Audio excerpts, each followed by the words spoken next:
TTD ధర్మకర్తల మండలి సమావేశం సోమవారం తిరుమలలో జరుగుతోంది. తిరుమలలోని అన్నమయ్య భవనంలో బోర్డు చైర్మన్ బిఆర్ నాయుడు ఆధ్వర్యంలో జరుగుతున్న ఈ సమావేశంలో టీటీడీ బోర్డు మెంబర్ కోవూరు నియోజకవర్గ శాసనసభ్యులు శ్రీమతి వేమిరెడ్డి ప్రశాంత్ రెడ్డి గారు పాల్గొన్నారు. ఈ సందర్భంగా 2025-26 వార్షిక బడ్జెట్ ను బోర్డు ప్రవేశపెట్టనుంది. గత ఏడాది 5,141.74 కోట్లతో బడ్జెట్ ను ప్రవేశపెట్టిన టీటీడీ ఈ ఏడాదికి దాదాపు 5,400 కోట్లతో ప్రవేశపెట్టనుంది. ఇప్పటికే సిద్దం చేసిన 30కి పైగా అజెండా అంశాలపై చర్చించి తీర్మానాలు చేయనున్నారు.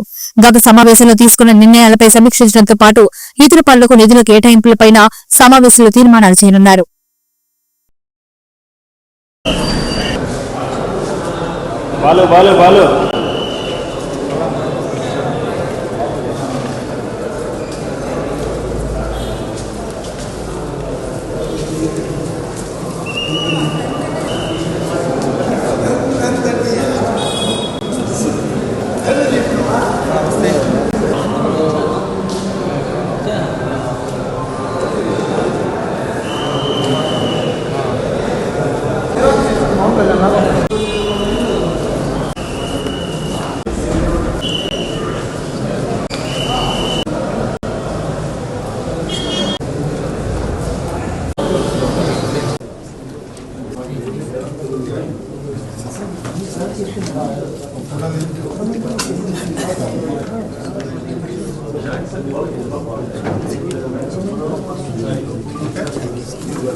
ఓం నమో వెంకటేశాయ.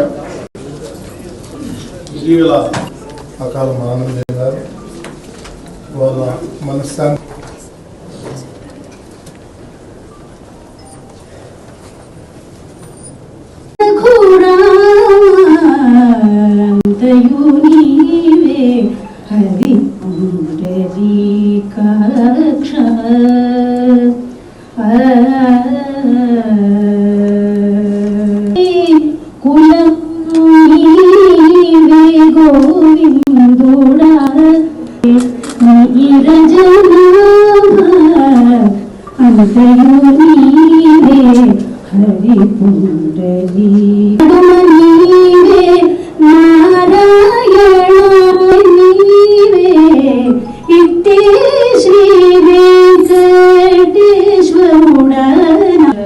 చందనా